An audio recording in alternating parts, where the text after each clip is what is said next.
Why main want sex and women need love.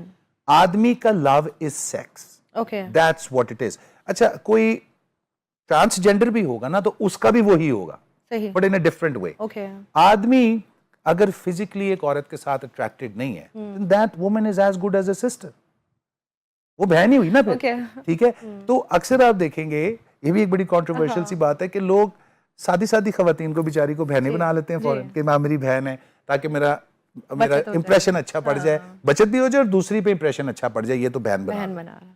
दूसरी बात है कि आदमी बना ही फिश, वो कहते हैं ना कि जब आप फिशिंग करने के लिए जाते हैं तो फिश करने के लिए जाते हैं ना, सो आदमी इसीलिए बना है, मल्टीप्लिसिटी ऑफ वुमेन। मैं अभी सिर्फ मुसलमान की बात नहीं कर रहा हूं, मैं आपको जनरल मैनकाइंड की बात कर रहा हूं कि आदमी इसलिए बना है, औरत दी गई है इंसान को कि दुनिया की आबादी बढ़ाओ। अब एक रिलेशनशिप है जो कि अगर आप निकाह कर लेंगे तो हलाल है, उसके बगैर करेंगे तो हराम है, लेकिन ईदर वे ये एक बहुत इंपॉर्टेंट चीज है। जब औरत मर्द से नाराज होती है ना तो सबसे पहले जो चीज वो उसको डिनाई करती है वो यही है। That is the sole reason why मर्द कहता है अच्छा तो जो सबसे ज्यादा चीज मैं तुम्हें देता हूं जो कि कैश है, अब उसका फ्लो बंद। तो ये वो चीज है कि जो सबसे ज्यादा चाहिए होती है ना एक दूसरे को, वो हम बंद कर दिए। आपको पता है लॉ के अंदर एक डेफिनेशन एक किसी साइकोलॉजिस्ट की ये भी है कि शादी यानी marriage is defined as a legal contract for prostitution. Oh my god, ये एक लीगल कॉन्ट्रैक्ट है जिस काम से हम अपने बच्चे और बच्ची को सारी जिंदगी रोकते हैं। भाई कहते हैं खबरदार नजर ना आई बाहर, माँ बाप कहते हैं लड़कों के सामने जाना, एक दिन वो आपको तैयार करके खुद ही कहते हैं कि जाए लिव योर लाइफ। ठीक है, वो क्या एक डायलॉग था इंडियन फिल्म का, जाओ सिमरन जी लो अपनी जिंदगी। वो बेचारी जिंदगी को जीनी आती नहीं उसको, तो अब वो क्या जिएगी आगे जाके। सो अब वो जब आगे जाएगी तो now she will find out कि हर मर्द अब्बू नहीं होता जी। लड़का विल फाइंड आउट कि हर लड़की अम्मी नहीं होती है। नाउ यहां से डिफरेंसेस आते हैं। हमारी जो आइडियलाइजेशन होती है ना कि एक आइडियल हमने बनाया होता है कि ऐसी होनी चाहिए, ऐसी होनी चाहिए, ऐसा होना चाहिए, ऐसा होना चाहिए, ये भी होना चाहिए और ये भी होना चाहिए।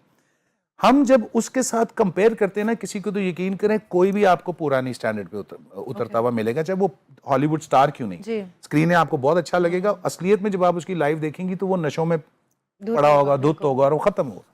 सो जो दिखता है वो रियलिटी में होता नहीं। मर्द के लिए love is equal to sex, इसमें there is no ifs and buts about. Emotional attachment होती ही नहीं है मर्द। अच्छा, इमोशनल अटैचमेंट जो उसको अपनी बहन और अपनी मां से होती है ना, दैट काइंड ऑफ अटैचमेंट जो है वो होती है ब्लड रिलेशनशिप से।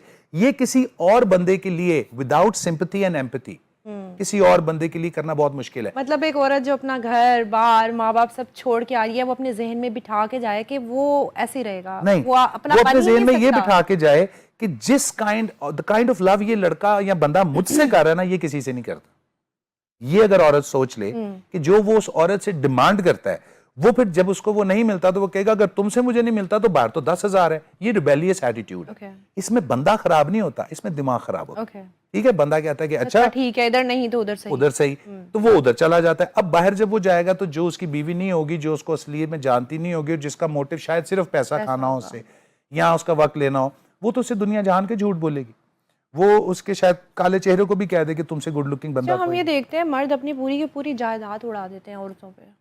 इतना इंपॉर्टेंट है सेक्स उनके लिए कि वो एक फिजिकल रिलेशन के लिए अपनी सारी जिंदगी की जमा पूंजी लगा देते हैं। Yes, it is that important. आपको क्या लगता है why do men make money for women?